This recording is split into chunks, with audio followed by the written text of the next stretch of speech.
origen y evolución de la medicina contemporánea. La medicina del siglo XIX se había avanzado enormemente en las alteraciones anatómicas que las diversas enfermedades a partir del siglo XVI y XVII, cuando se empieza a ver el cuerpo humano, lentamente van evolucionando los tratados de anatomía y aparece entonces, recuerden las escuelas de pensamiento, empirista y mecanicista, no hay alma. ¿Y qué dice Virchow? Dice que solamente hay enfermedad si hay lesión celular. Sobre esto se edifica la medicina moderna. Cambio el corazón, pongo el corazón, cambio el hígado, pongo el hígado. ¿No es cierto? Esta interpretación de la patología, o sea, la enfermedad implica lesión celular. Hasta hoy no tiene respuesta ni referéndum en la lesión celular una esquizofrenia, por ejemplo. Un delirio. Pero bueno, esas cosas las callamos y cada vez hay más. Entonces, Hume había dicho que la razón es alimentada por la experiencia de los sentidos. Terrible conclusión antropológica: el hombre es solo materia y el alma no existe. Estos dos conceptos, empirismo y mecanicismo, impregnan la medicina del siglo XVIII. Este es un punto de inflexión. Va a ser, por supuesto, la época de la Revolución Francesa, que recuerdan que cuando matan a los reyes agarran a una prostituta, la desnudan, le ponen la corona y la nombran la diosa razón. El racionalismo va a impregnar todo el mundo científico y religioso. Hubo sacerdotes que apostataron y juraron fidelidad a la revolución, y hubo santos que fueron mártires que no quisieron firmar, y las carmelitas hermosas que se dejaron matar antes de acatar la revolución. Pero esta Revolución Francesa va a marcar enormemente el racionalismo de la medicina. Todo lo religioso es desterrado desde entonces del ambiente científico. Tanto es así que grandes sabios como Alexis Carrel en 1912 se convierte en Lourdes, ya tenía 2 premios Nobel, fue expulsado del mundo científico.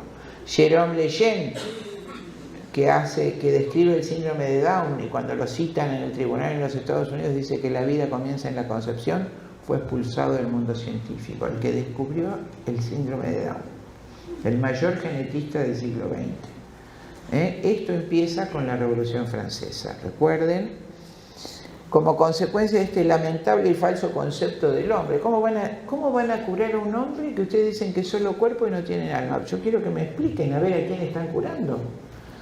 De hecho, cuando ustedes tienen un niño, como nos ha pasado a todos, sanísimo, 6 meses, 8 meses, gordo, precioso, con su mamá, toma pecho, está feliz, jamás se enfermó, y la mamá tiene que volver al trabajo. Y lo tiene que dejar en la guardería 8 horas. A las 48 horas el nene tiene un ataque de asma. Yo les pregunto, ¿dónde está la enfermedad? Separar el alma y el cuerpo es una burrada que no puedo entender cómo la aceptan mis colegas. Bueno, como consecuencia de este lamentable y falso concepto de hombre, quien es precisamente el sujeto de nuestra ciencia, la medicina ejercía prácticas muchas veces brutales, ejercía y ejerce. A saber, las lesiones sifilíticas, por ejemplo, los chancros se trataban con mercurio, el paciente desarrollaba problemas neurológicos mercuriales. A los chiquitos le daban tintura de belladona, que es la tropa belladona altamente venenosa, y los chiquitos se morían para el dolor de estómago. En fin, pero ustedes saben cómo murió Tchaikovsky. Por supuesto, ustedes buscan que se murió de cólera y que se suicidó, que lo mandó matar no sé quién. Porque en realidad es cierto que Tchaikovsky estaba tremendo. Nos ubicamos en tiempo. Tchaikovsky va a escribir la obertura de 1812 cuando expulsan a Napoleón de Rusia. Era un gran patriota, ¿no es cierto? Una vida como todo, el carácter melancólico que les decía hoy. Escribe la Patética, que es hermosísima, cuando está tremendamente deprimido y casi antes de morir. Quien escucha la Patética puede llegar a vislumbrar el sufrimiento espiritual que tenía. Hay una tesis que él se contagia de cólera a propósito, yo no lo creo. Él toma agua contaminada y se contagia el cólera. Entonces había un saber ancestral que hacía que estaba prohibido tomar agua porque había que hervir el agua para no contagiar el cólera. Entonces, ¿qué hacían? Le ponían ollas de agua hirviendo en la bañadera para curarle el cólera, y murió quemado vivo, que no lo dicen. como su madre, él siempre tuvo el terror de que... O sea, pero ese concepto es el que sigue vigente hoy.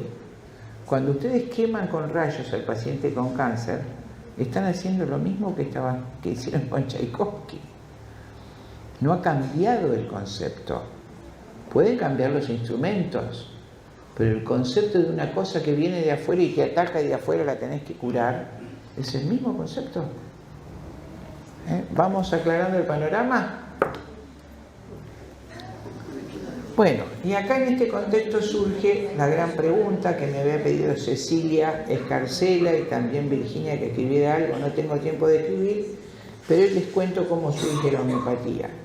Hahnemann, Samuel Hahnemann, era protestante, pero muy religioso, piadoso, y se niega a ejercer la medicina. Tenía una cultura enorme, ya a los 19 años manejaba 8 idiomas perfectamente, y entonces, teniendo ya un gran éxito, era un sabio, se niega a ejercer la medicina. Pero en Alemania, hasta hoy, rige un concepto que viene de la Edad Media, de aquellas universidades que se hicieron en la Edad Media. Hay una especie de contrato no escrito por el cual el médico que egresa de una universidad toda su vida debe notificar sus descubrimientos en toda su vida primero a la universidad que lo formó. Esa universidad, por supuesto, en esa época todavía pertenecía al rey de Sajonia. El reino de Sajonia empieza también en la época de la Revolución Francesa.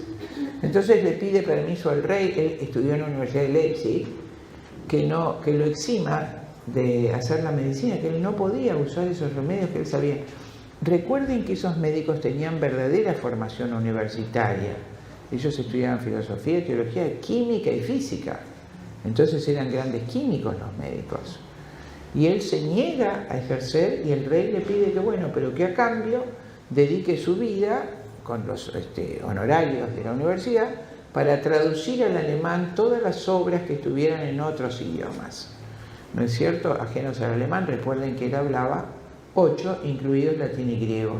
Entonces la primera obra que traduce él es el Corpus Hippocraticum, que mi padre lo tiene en latín íntegro. Es la recopilación de los trabajos de Hipócrates y de sus discípulos en una gran obra, ¿no es cierto?, con sus aforismos. Él la traduce y le impacta enormemente, como le impacta a cualquier médico contemporáneo que lo vuelva a leer, la sabiduría de Hipócrates y de sus discípulos, sobre todo los aforismos, ¿no? Todas esas enunciados que hacía Hipócrates para enseñar a sus discípulos que no podían ser violados. El primero de ellos, primum non nocere, el primero no hacer daño. Entonces él dice esto, ya lo dijeron los griegos, yo no puedo hacer daño para hacer medicina. Pero además le impacta cómo traduce todas las formas de curar. Y traduce, por supuesto, la contraria curantur, lo contrario será curado por lo contrario, que es cuando una persona tiene fiebre y le ponen frío, ¿no es cierto? Con contrario curamos. Es la base de una medicina oriental que se llama Ayurveda, curar por los contrarios. Pero le impacta tremendamente la descripción que hace Hipócrates. Sin embargo, dice Hipócrates, yo recomiendo similia similibum curantur. Lo semejante curarás por lo semejante. ¿Cómo puede ser? ¿Cómo voy a curar lo enfermo con la enfermedad? No puede ser. Pero se queda, como hacen los alemanes, que se quedan carburando eternamente hasta que encuentran la respuesta de su cuestionamiento. Y ahí aparece la respuesta. Recuerden que era un hombre religioso. Y Bellinghausen era un médico alemán que trabajaba en Sudamérica y notice que fue un gran enemigo de la homeopatía al principio, después fue un gran homeópata, ¿no es cierto? Y él notifica que un paciente suyo por accidente se había intoxicado con quinina, y se había desarrollado paludismo. Aclaramos qué es el paludismo. La fiebre malaria o palúdica es una enfermedad infecciosa donde el bichito, el Plasmodium palaris, se mete adentro del glóbulo rojo y va colonizando todos los glóbulos rojos. Cuando la mayoría de los glóbulos están enfermos, el vaso, que lo tenemos al costado izquierdo, los destruye a todos esos glóbulos, eso se llama hemólisis, y todo el contenido de los glóbulos sale a la sangre, el paciente se pone amarillo, marrón, terrible, empieza a tiritar, y la fiebre le sube a 38, baja a 39, baja a 40, baja a 41, baja. Eso se llama fiebre cuartana. Y en cada uno de esos accesos se deshidrata y pierde como 5 litros de líquido. Y bueno, entonces, fíjense que ya los indígenas curaban, qué curioso, ¿no?, la malaria con la corteza del árbol de la quina. Entonces, en Sudamérica y luego en toda Europa se hacía la quinina, se hace hasta hoy, que es lo que proviene, el elemento curativo del árbol de la quina. Y con la quinina se cura la malaria, ¿no es cierto? Pero se cura con unas gotitas de quinina por día. Y este buen hombre se tomó todo el frasco de quinina pensando que era su frasco de tónico y desarrolló malaria, pero no la malaria verdadera, sino semejante a la malaria, porque no estaba el bicho. Entonces dice Hahnemann, esto es lo que dice Hipócrates: una sustancia que en grandes cantidades produce una enfermedad, en pequeñísimas cantidades puede curar una enfermedad semejante. Si la quinina en grandes dosis produce malaria, aunque no esté el bicho, en pequeñas dosis la puede curar, de hecho la cura.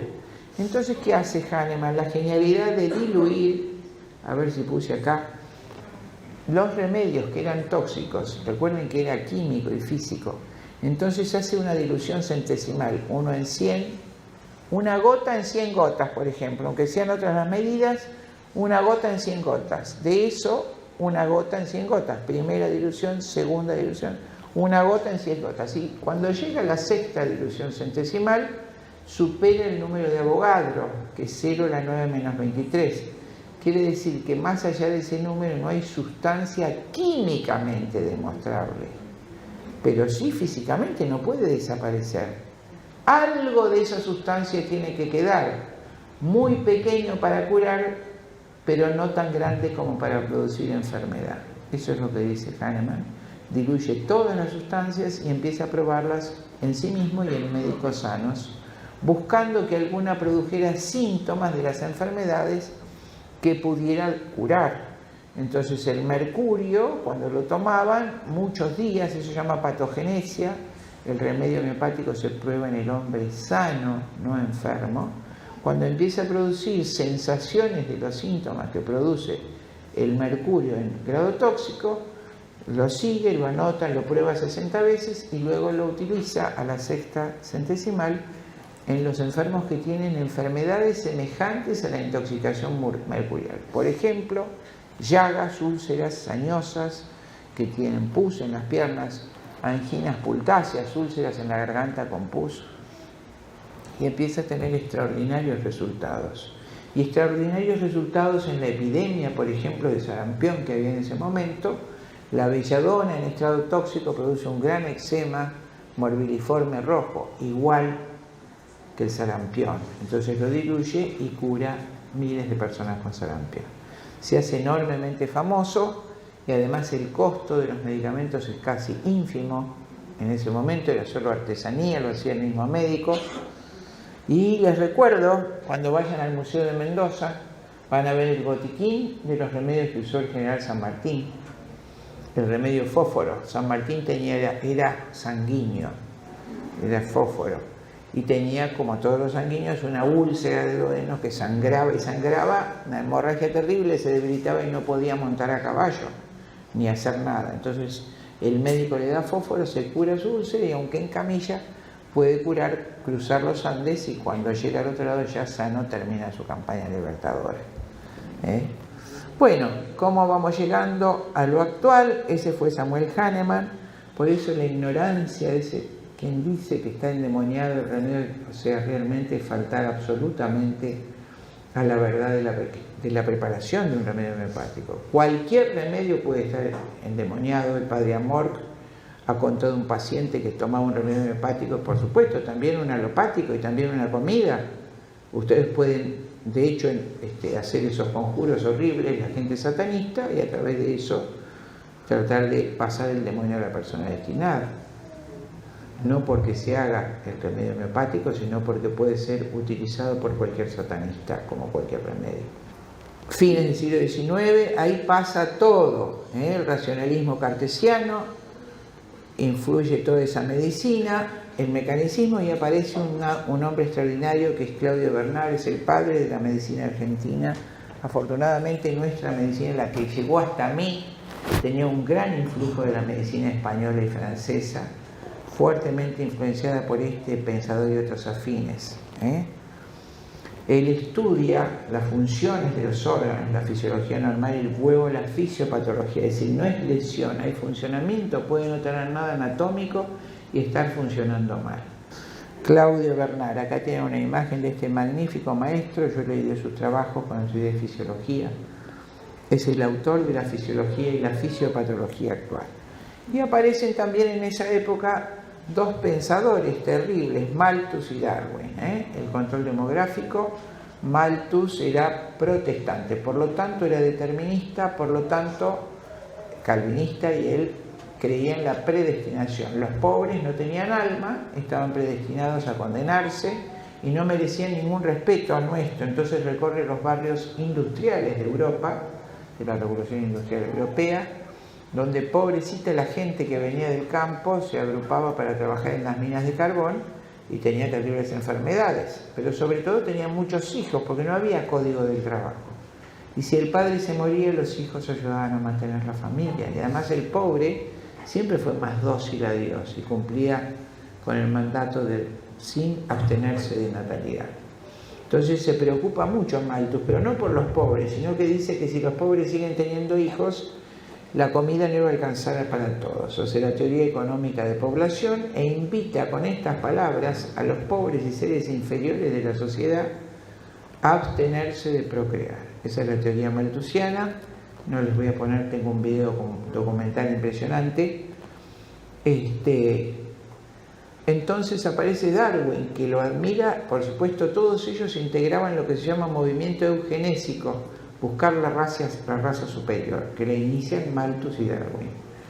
Darwin y su primo Galton, ¿no? El que va a crear la eugenesia como ciencia, Aldous Huxley, los hermanos Huxley, Julian Huxley, todos ellos van a creer que hay que hacer una raza superior. Y Darwin, que admiraba muchísimo a Malthus, quiere ordenar las especies, mostrar que hay especies superiores e inferiores. Jamás se había clasificado así. Yo estudié las clasificaciones de Linneo cuando yo me recibí, que clasifica a los seres en distintas familias, filum, etc., pero no en superiores e inferiores. Él, por supuesto, habla de especies superiores, y la superior el hombre, pero de los hombres el rubio, y de los rubios, por supuesto, el más superior de todos, el inglés. Entonces, copia, aunque le parezca mentira, plagia las ideas de Lamarck, que había hablado científicamente de la evolución, y ordena de esa manera la evolución, que por supuesto es tomada por su majestad británica. En el mismo momento que Darwin tímidamente pronuncia la evolución, que era rechazada por todo el mundo científico, un humilde monje benedictino, que fue Gregorio Mendel, cruza las arvejitas blancas y verdes y descubre la genética.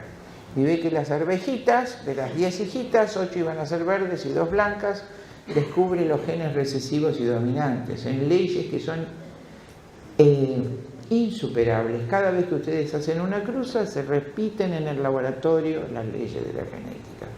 Su Majestad manda que se oculte eso, a pesar de que lo expone delante de 264 científicos, para que prolifere la teoría de Darwin. Fíjense, porque tanto es así que llegamos a 1912 y un monje, que fue Teilhard de Chardin, apasionado por tendrá que estar, si se salvó y está en el purgatorio, todavía estará dando cuentas al cielo, porque dijo que había encontrado el eslabón perdido. Si bien no se conoció la genética, los científicos decían, pero tiene que haber un ser intermedio entre el mono y el hombre. ¿Y por qué vive el mono en la actualidad? Si se superó y es superior, va evolucionando. Entonces no lo aceptaban. Y el tipo dijo que había encontrado el eslabón perdido, pero que después se perdió. Los malos de los japoneses se lo llevaron en la guerra, y entonces lo reconstruyeron y presentaron fósiles, que eran los fósiles de ese yeti que habían encontrado en Oriente, y lo reconstruyeron en la puerta del Museo Británico en 1912. Hasta 1948, que dos científicos daneses, creo que eran daneses, pidieron de ver los fósiles y vieron que estaban todos adulterados y pintados por manos expertas. El único que los pudo haber adulterado fue Teilhard de Chardin, que además trasladó esa mentira científica a una herejía religiosa. Me morfé todo el libro de la Cristogénesis, una barbaridad, donde dice que Cristo nos salva a través de la evolución. El hombre, entonces, primero es Cristo, el alfa, y el omega va a ser el hombre evolucionado que va a ser igual a Cristo. Eso es la Cristogénesis de Teilhard de Chardin. ¿Estamos? Eso es la evolución en la Iglesia, y estas personas son las que inician el control demográfico. Darwin, basado en su hipótesis de la evolución, que fue refutada siempre, los que quieren tomar nota, desde la filosofía de Darwin de Aristóteles a Darwin, de Gilson, y desde la biología, Sermont y Fordy, más allá de Darwin, y los libros de Raúl Leguizamón, argentino, colega nuestro, que murió hace poquito en México, Fósiles polémicos, donde cuentan la adulteración de todos los fósiles y sobre el origen de la vida. Quien lee esos libros ya puede refutar en cualquier ámbito del mundo la barbaridad y la mentira del evolucionismo. Pero bueno, era necesario para esta gente establecer entonces el darwinismo para controlar el nacimiento de las razas que ellos consideran inferiores. Es muy largo el tema, pero solamente vamos a ver que eso se va a concretar primeramente en la China de Mao. La población del tercer mundo es la base de nuestra política exterior, para acercarse a los recursos y demás. Por supuesto, para eso crea Rockefeller, y pasamos al siguiente tema, en esta etapa desgraciada de la medicina que empieza, por supuesto, en el año 1910, crea la poderosa IPPF. Primero, Rockefeller crea en 1916 la primera Liga Eugenésica de Control de Natalidad, y la pone al frente a Margaret Sanger. Todos ellos, la familia Harrison, Rockefeller, Carnegie, Rothschild, todas las fortunas más grandes, son 10 familias, se agrupan y se asocian con la corona británica, danesa y holandesa en 1903. En 1901 muere la reina Victoria, Inglaterra tiene miedo de perder su hegemonía, hace esta sociedad, van a encontrar todavía el libro en internet, se llama el Club de los 300.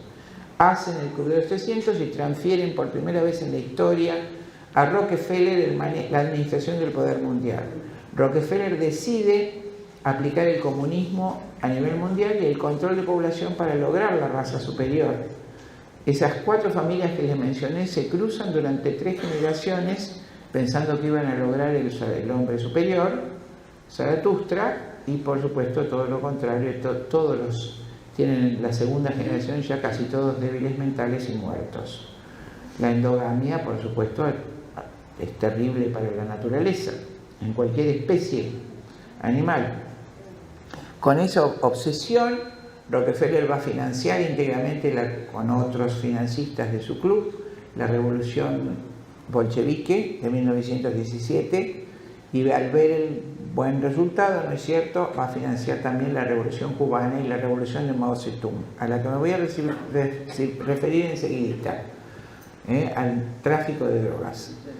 Y por supuesto decide la despoblación y crea, con la misma Margaret Sanger, en 1952, en 1930, en Harlem, en el barrio negro de Nueva York, hace la primera clínica de abortos para negros. Y para que los negros no sospechen, dice Margaret Sanger en su escrito a Gamble, el otro gerecista, tenemos que contratar a ministros y comadronas negras para que las negras no sospechen y se hagan el aborto. Y luego en ese mismo edificio, en 1952, hace el Instituto Federal de Planificación Familiar. Cambia el nombre Control de Natalidad por Paternidad Planificada, para que nadie recuerde la Liga Eugenésica de Control de Natalidad esterilizó a cientos de miles de familias pobres, que tengo un documental, forzosa. La eugenesia fue forzosa y obligatoria en 27 estados norteamericanos antes de la Segunda Guerra. Y es justamente Rockefeller el que le manda el libro de La agonía de la gran raza a Hitler y le dice que lo va a ayudar si hace eugenesia. Y dicta la ley Himmler, que es la ley de salud reproductiva. Vamos aclarando el panorama. Es de cuño absolutamente inglés la eugenesia, inglés y calvinista. Bueno, esto es ya la aplicación de la medicina al aborto, a la eutanasia y a la eugenesia. Pero estamos hablando, ahora van a ver de dónde empieza. Antes voy a hacer un ligero comentario sobre el narcotráfico, la adicción a las drogas. La adicción a las drogas la crea Inglaterra. Trabaja con sus laboratorios, ya Merck pidió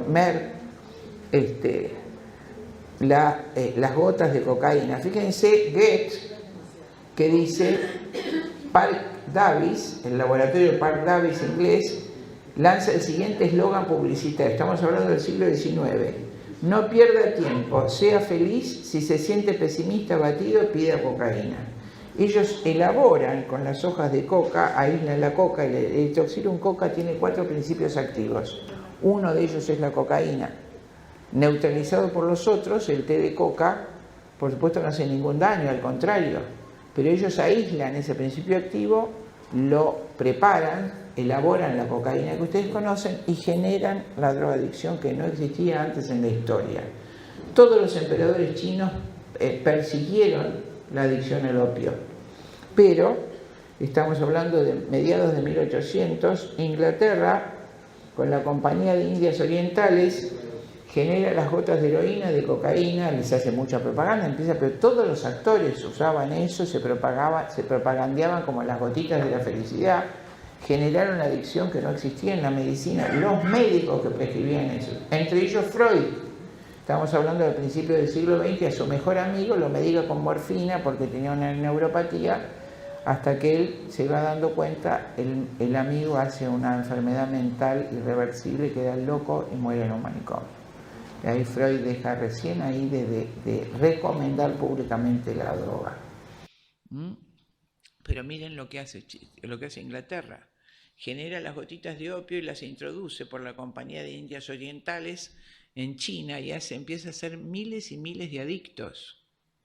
Entonces, él compraba históricamente las materias, Inglaterra, Reino Unido, compraba las materias primas de China, como la seda, con oro. El emperador le pedía lingotes de oro. Entonces él, cuando ya tiene un número enorme de adictos, le dice que no, que le va a pagar con gotitas de heroína. Es algo increíble. El emperador se opone, entonces hace las 2 guerras del opio y deja un saldo de 60 millones de muertos y 20 millones de adictos. El emperador es derrotado, introduce como moneda de cambio las gotas de droga y debilita totalmente a China, que después va a ser pasto de la revolución de Chiang Kai-shek, que la financia íntegramente Rockefeller, y de la revolución de Mao Zedong, que la financia íntegramente Rockefeller. Esta es la maravillosa de... Miren, acá está el libro que les puse, también me lo regaló Cata, que está por ahí atrás. Catalina, levantá la mano. El libro Legalícenla, la soncera, ¿cómo se llama? La soncera hecha bandera. Ahí estudié toda la historia de la adicción, es gordo el libro. Fue creación absoluta de los laboratorios médicos. Hacían propaganda de las drogas y todo el mundo, hasta que fue reglamentada, mediados ya entrado del siglo XX, reglamentada, hacían propaganda de las gotitas de los comprimidos de la felicidad. Y si recuerdan, las que somos más grandes, se usaban anfetamina para adelgazar cuando éramos chicas, que dejó la mitad de las mujeres locas como plumeros. Pero bueno, esta es la historia. El que quiera leer la historia de la droga es un argentino que está luchando a brazo partido para que no se legalice en el Senado la droga, que es la herramienta de lo mismo que hizo con la guerra del opio, hacer legal su mercado. Pero el paso es mucho más ambicioso, porque para el gobierno mundial el gobierno va a manejar la droga y va a hacer a todos nuestros habitantes mantenidos por la asistencia social, como como tenemos los subsidiados que tenemos ahora, y el opio, la droga obligatoria que lo va a administrar el mismo gobierno. Pasteur fue un impostor a la medicina a la manera de la oficialidad. Lo que muchos no saben es que Pasteur desarrolló la teoría del monomorfismo con base en el trabajo de otro investigador llamado Antoine Béchamp, y que él mismo no comprendió. Pasteur comprendió la barbaridad que había hecho recién, mucho después, cuando casi muerto, ¿no? Desde los primeros años del siglo XX, varias publicaciones han dado testimonio de esto. Antoine Béchamp fue un investigador contemporáneo de Pasteur. Sus estudios cubrían la biología, la microbiología, la química y la patología. Su trabajo fue extensamente documentado en círculos científicos. El ahora famoso Pasteur plagió y distorsionó estos descubrimientos y ganó un lugar inmerecido en la historia del pensamiento médico. Béchamp recogió los puntos fundamentales de su teoría en su libro La sangre y su tercer elemento, frente al monomorfismo. ¿Qué es esto? El pleomorfismo. Béchamp sostenía que los microorganismos podían desarrollarse a través de varias formas dentro del ciclo de vida en nuestro cuerpo. Todos los microorganismos participan de esta propiedad, el pleomorfismo.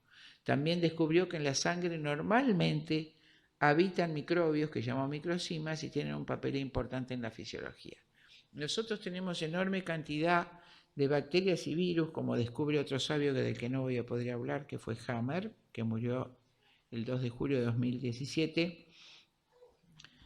Nosotros, cuando se desarrolla el embrión en el cuerpo humano en las 3 capas, como si fuera, imaginen un sándwich de hamburguesa, abajo el endodermo, en el medio el mesodermo, la hamburguesa, y arriba el ectodermo. Enseguida se cierra como un cilindro, el endodermo queda adentro, que va a ser el aparato digestivo, desde la boca hasta el ano. En el medio el mesodermo, los órganos del medio como los pulmones, y afuera el ectodermo, que va a ser la piel, los tegumentos. Ese cilindro también el de afuera se va a invaginar hacia adentro, va a quedar otro cilindro adentro que se llama notocorda del ectodermo, que va a ser el sistema nervioso. Entonces la piel, el sistema nervioso, ectodermo. Y que en cada capa embrionaria hay una flora de gérmenes. En el endodermo, en nuestro intestino, hay levaduras, hay hongos como la cándida, hay bacterias como la Escherichia coli que tienen enormes funciones irreemplazables en el organismo, como es digerir la comida y digerir los restos y eliminarlos. En el mesodermo había un ejército de bacilos ácido alcohol resistentes que se llaman bacilos de Koch, que fue quien los descubrió, que están acantonados en el aparato respiratorio. Entonces, cuando la persona, por un shock de terror a la muerte, desarrolla un cáncer de pulmón, los bacilos devoran ese tumor y lo expulsan por la boca en forma de queso, casium en griego, caseificados. Para Béchamp, la causa de la enfermedad viene siempre desde adentro, no viene de afuera, no es algo que nos ataca. Demostró que Pasteur estaba errado, ya que durante una infección esos organismos no eran tomados desde afuera, sino de adentro. Esta era la teoría del pleomorfismo. Claudio Bernard, que le señalé hace un rato, entró en esa discusión argumentando que lo más importante en el proceso de la enfermedad era el terreno del paciente, no el germen. Ese chico tiene anginas porque está enfermo, algo le pasa. Ese chico tiene una osteomielitis porque está enfermo. El germen viene después, no es la causa, es el concurrente por diversas razones de la enfermedad. Entonces nosotros tenemos que curar ese terreno, curar esa persona que tiene esa enfermedad. Bueno, Claudio Bernard entonces lo apoya, los microbios cambian y se desarrollan como resultado de cambios en el terreno en el cual viven. La enfermedad como proceso biológico se desarrolla dependiendo de ese medio interno y demuestra Claudio Bernard el aspecto determinante del terreno es su acidez o pH. Que entre paréntesis parece, Ricardito, que un Sørensen descubrió el pH, Carlos Sørensen. A tu hermana en bioquímica le decían pH, una prima mía. Bueno, a pesar de todo, Pasteur, debido a sus influencias y su riqueza, logró diseminar estas ideas y ridiculizar la opinión de Béchamp. Años después, Pasteur en su lecho de muerte reconoció el trabajo de Béchamp y dijo: Béchamp tenía razón, el germen no es nada, el terreno es todo. Pero ese reconocimiento no tuvo trascendencia porque la alopatía necesitaba la teoría del monomorfismo para mantener su castillo teórico. Abrirle la puerta al pleomorfismo le hubiera significado un gran costo y tal vez un cisma importante. El trabajo de Béchamp fue ignorado y casi olvidado debido a las denuncias de Pasteur, pero finalmente fue salvado gracias al doctor Leverson, quien, inspirado por los escritos de Beauchamp, viajó a Francia para encontrarse con él unos meses antes de la muerte de este. Luego, en un encuentro con la escritora Douglas Hume, Leverson compartió el libro, la exposición de Partés, La falsificación de los documentos de la moderna medicina. Es un libro muy interesante, está en francés, se lee perfectamente. A principios del siglo XX, Rockefeller era dueño de la industria del petróleo y quiso utilizar, estamos hablando de Davidson Rockefeller primero, mucho antes del informe Kissinger, estamos hablando del año 1900. Y quiso utilizar esta industria, el Standard Petroleum, ¿se acuerdan? La industria petrolera de Rockefeller, como primera medida. Entonces quiere utilizar esa industria para la producción de medicamentos, cosa que resultaría un brillante negocio. Como primera medida, crea el Instituto de Investigación Institute for Medical Research y pone al frente al virólogo Simon Flexner. Luego envía el hermano de este personaje. Esta es la inflexión última de la medicina con el informe Flexner. Abraham Flexner, ustedes creerán que es médico, no era médico, era maestro de escuela. Y lo manda a caballo a recorrer todas las escuelas médicas, a visitar y financiar algunas escuelas médicas, impulsando la investigación y estandarización para su posterior comercialización de estas sustancias químicas o procesadas a partir de sustancias vegetales o de los fósiles. Las escuelas médicas o facultades seleccionadas para tal fin fueron las llamadas escuelas de medicina terapéutica. Fueron excluidas las escuelas o facultades de homeopatía, naturismo, quiropraxia, entre otras. En 1910 produce el famoso, entonces, les hago esta aclaración. Hasta 1910 existían en Europa y Estados Unidos, Francia lo ha defendido hasta ahora, que ha caído, acaba de prohibir el gobierno que las obras sociales cubran los medicamentos naturistas homeopáticos. Se defendió muchísimo todo este tiempo. Convivían las tres escuelas y la menos prestigiosa era la creada por Rockefeller, lo que se llama medicina terapéutica o química, hacer a través de sustancias derivadas del petróleo los medicamentos y las drogas. Entonces, Rockefeller manda a Abraham Flexner a caballo y manda mucho dinero a las escuelas terapéuticas y a los senadores, ¿no? Los regalos a los senadores. Entonces empiezan a estandarizar. Cuando ustedes buscan informe Flexner, está todo bien escrito, como el informe Kissinger, como todos, diciendo que ahí empezaba la verdadera ciencia, donde se sistematiza el estudio de los remedios, el estudio doble ciego, que si ustedes lo piensan es una inmoralidad, porque yo tengo 40 enfermos en una sala de hospital y viene al laboratorio y me dice, doctor, hay que probar esto para la presión. Entonces usted a 40 enfermos no le tiene que dar ninguna medicación, les da agua. Y a los 20, y a los otros 20 les damos el remedio. De estos va a comparar cuántos se murieron sin medicación y cuántos se murieron con este medicamento. Ese es el estudio efectividad 50, el estudio doble ciego. O sea que sistemáticamente la mitad de los pacientes son privados de la medicación y viendo cuándo se mueren y qué efectos adversos tienen. Esta es la medicina terapéutica, ¿no es cierto? Tendrán que dar cuentas al cielo. Por eso les hice toda la historia y quiero que vean cómo está viciada desde el principio moral de lo que la sostiene. No son solo los remedios, es cómo se hacen, cómo se prueba. Y estamos todos acordando con ese sistema que es tremendamente anticristiano y antihumano, ¿no? En 1910, entonces, lo manda da mucha plata para hacer laboratorios de investigación con esos términos. Y por supuesto logra que los senadores determinen que las otras escuelas eran ilegales y se proscribe en Estados Unidos la naturopatía, la homeopatía y la quiropraxia. En Europa no pudieron, en Francia no pudieron y en Inglaterra tampoco, porque el Royal Hospital, el Hospital de la Reina, se mantuvo homeopático hasta ahora. La corona se atiende con homeopatía y sonsos no son. Bueno, En 1910 produce el famoso informe Flexner diciendo que la única medicina científica era entonces la terapéutica y la única investigación válida era la realizada en los institutos y universidades financiados por David Rockefeller.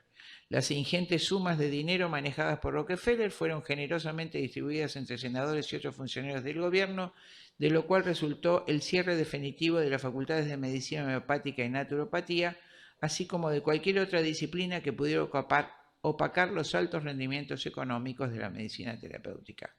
A partir de entonces, el enfoque de la medicina será puramente materialista y mecanicista, lo biológico se concebirá a partir de lo bioquímico, se hablará de biología del cuerpo separado absolutamente de la mente, se negará pues la antropología humana tan ricamente descrita por Aristóteles y Santo Tomás.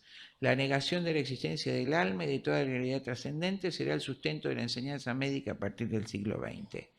Jamás se volverá a enseñar que el hombre es una sustancia individual de naturaleza racional.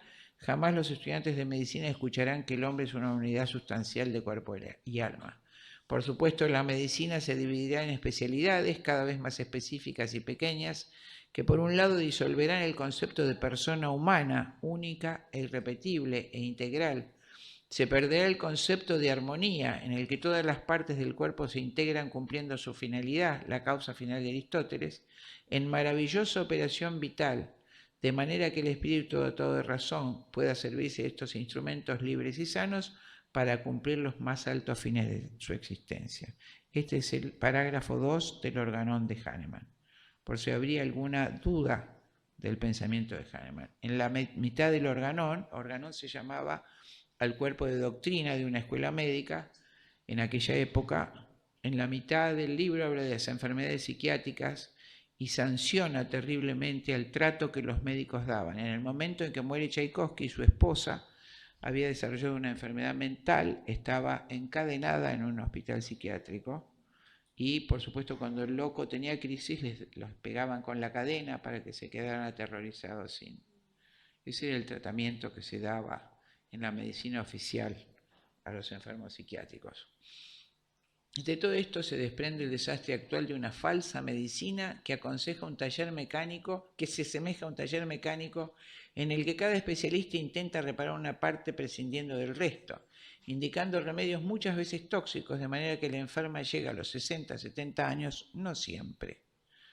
También hay una fantasía del alargamiento de vida.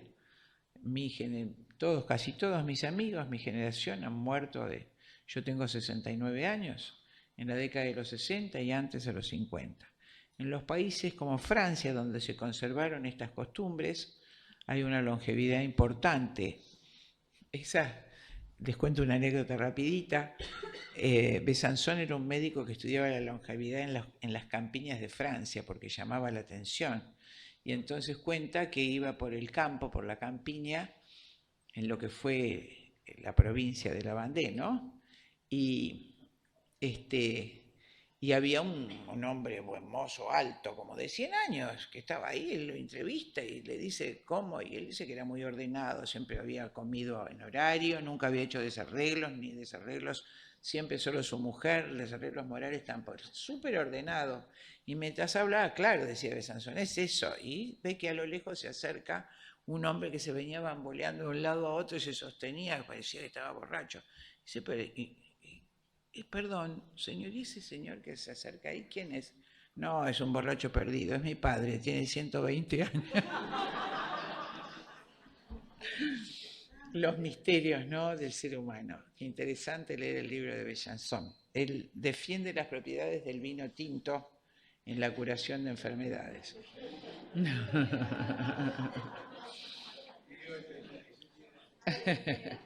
Bueno, ya vamos terminando.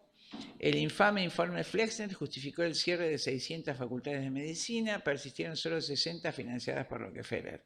Pero por sobre todo sus efectos trascendieron los Estados Unidos y Canadá, instalándose en todo el mundo gracias a los dos organismos creados por este personaje. Ya hablamos de Rockefeller II y demás socios de la élite, la Organización de Naciones Unidas y la Organización Mundial de la Salud. Le agradezco a Monseñor Schneider que esté acá, es un honor para mí, nunca pensé que iba a hablar con la presencia de Monseñor.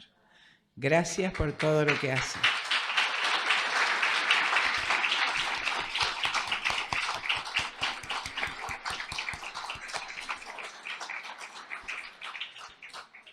Esto es la élite, esto es el Club de los 300, esto es el gobierno mundial. Mas Jesús,